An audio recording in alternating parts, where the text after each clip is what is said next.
시작에 앞서 멤버십 종목 한 개만 리뷰하고 시작하겠습니다. 분기별 실적 전망을 보면 1분기 실적 쇼크로 다소 조정을 받았지만 1분기를 바닥으로 2분기 흑자 전환하면서 하반기, 연말로 갈수록 개선되는 흐름이 예상되기 때문에 주가의 바닥이 나왔고 우상향할 가능성이 높습니다. 연간 실적 전망을 봐도 올해 실적이 바닥이 되지만 내년 445%의 이익 성장이 전망되면서 2025년에는 매출과 영업이익 모두 역대급 실적이 가능하기 때문에 대단한 변수만 없다면 중장기 계속 가는 종목입니다. 이러한 종목이 우리가 가장 좋아하는 구름 아래 검은색 241선조차도 깨진 처참한 자리에서 그저 고개를 들었을 뿐입니다. 거짓말 같은 지난 최고점을 향할 수밖에 없는 앞으로의 성장이 있습니다. 따라서 얘도 최소 더블을 먹겠습니다. 멤버십 가입을 눌러주세요.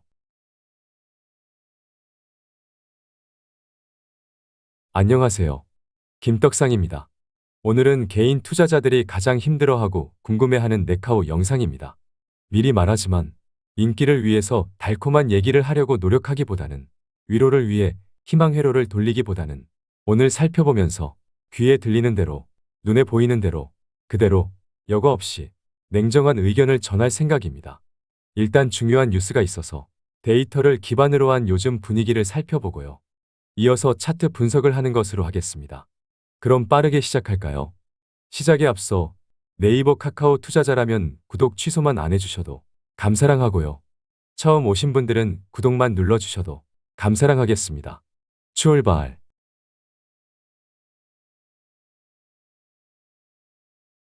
국민 메신저인 카카오톡과 국민 포털인 네이버의 입지가 국내에서 거침없이 세력을 확장 중인 구글 때문에 크게 흔들리고 있는 모양입니다.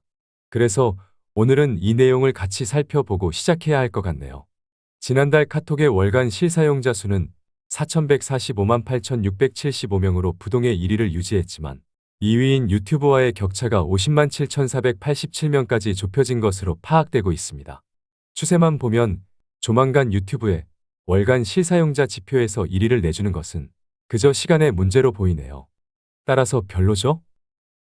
카카오톡은 지난 3년간 국내 플랫폼 월간 실사용자 지표에서 1위 자리를 유지해왔지만 새로운 플랫폼들이 우후죽순 쏟아지면서 카톡뿐만 아니라 유튜브 역시 월간 실사용자가 모두 줄어드는 가운데 카톡 사용자의 이탈 속도가 훨씬 빨랐던 것으로 나타났습니다. 이것도 별로죠?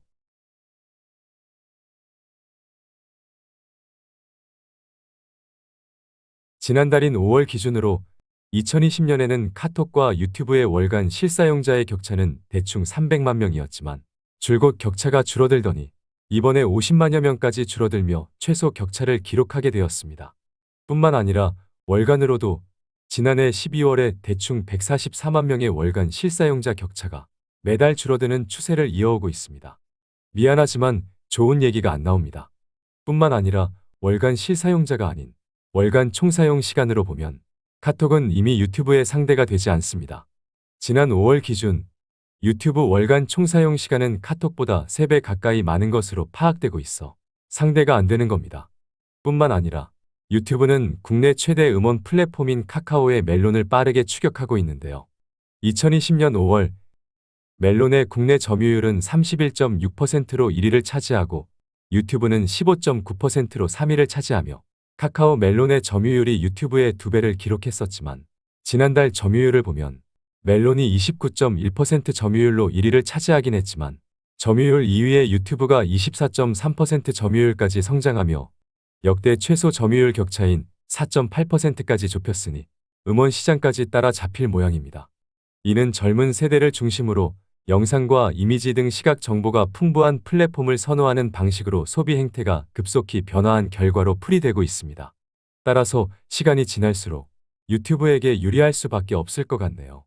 10대를 기준으로 보면 정보 검색 시 이용한 플랫폼을 보면 유튜브가 85.4%, 인스타그램은 56.5%로 조사되고 있는데요. 이 또한 지난 1년 사이 유튜브는 3.3% 증가하고 인스타그램은 2.5% 증가한 수치이기 때문에 이미 추세적으로 카카오와 네이버가 밀리고 있음을 알 수 있습니다. 모바일 앱 시장뿐 아니라 웹 기반의 검색 엔진 시장도 절대 강자였던 네이버의 점유율이 구글의 세력 확장 영향으로 지난 2월부터 60% 밑으로 내려앉으며 4개월째 하락하고 있으니 구글이 대단하면서 네이버 카카오가 이래도 되나 싶은 걱정이 됩니다. 김떡상을 사칭한 리딩방이 많이 있습니다. 김떡상의 멤버십은 유튜브를 통해서만 가입과 결제가 가능하고요. 채널의 커뮤니티를 통해서만 정보와 의견을 공유하고 있습니다. 유튜브 외에 다른 리딩방이나 채팅방은 저와는 전혀 관계가 없으니 조심하시길 바라겠습니다. 웹 월간 실사용자 지표를 봐도 네이버는 지난 1월 64.5%의 점유율이 꾸준히 하락하면서 지난달 55.7%까지 떨어졌고요. 반면 구글은 지난 2월에 점유율 30%로 올라서며 꾸준히 상승하다 지난달 5월에는 34.8%까지 상승했습니다. 아, 이거 너무 별로네요. 이 정도면 네이버도 카카오도 모두 위기가 아닌가 싶습니다. 최소한 국내 시장에서 입지는 대체 불과 기업으로 봐왔기 때문에 위기입니다. 그래서 차트를 보면서 정리해 봅시다. 네이버 월봉 차트입니다. 살짝 반등이 나오고는 있지만 힘이 느껴지지는 않습니다.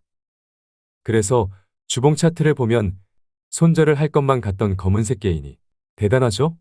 검은색 개인이 털리지 않고 있기 때문에 여전히 땡기지가 않고요. 구름 안으로 침투하자 힘이 빠지는 모양입니다. 그래서 일봉 차트까지 보면 주황색 외국인도 초록색 기관도 검은색 개인조차도 눈치를 보고 있습니다.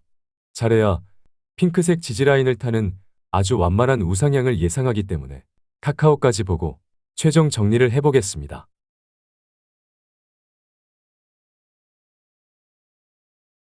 카카오 월봉 차트를 보면 그냥 힘이 없습니다. 그래서 주봉 차트를 보면 네이버와 마찬가지로 검은색 개인이 포기를 할 생각이 없어 보입니다. 그래서 땡기지가 않고요. 거래량도 소외주라는 것을 알 수 있습니다. 그래서 일봉 차트를 보면 조정이 이어지고 있을 뿐 아무것도 없습니다. 네이버, 카카오 모두 이거 안 좋네요. 따라서 잘해야 아주 완만한 우상향이 아닌 잘해야 옆으로 가는 거 아닐까 싶기 때문에 매수보다는 보다 더 가파른 우상향이 가능한 종목들을 째려보는 것이 어떨까 싶습니다. 미안하지만 보이는 대로 얘기하자면 그렇고요. 추가 흐름을 보면서 의미 있는 시그널이나 소식이 있다면 같이 살펴보는 것으로 하고요. 많은 개인 투자자들이 궁금해하는 종목이기 때문에 특별한 것이 없더라도 중간중간 같이 살펴보도록 하겠습니다. 그렇게 하면 되겠죠? 그럼 이번 영상은 여기까지 하겠습니다. 오늘 하루도 고생하셨고요. 즐거운 휴일 되시길 바라겠습니다. 감사랑합니다. 화이팅!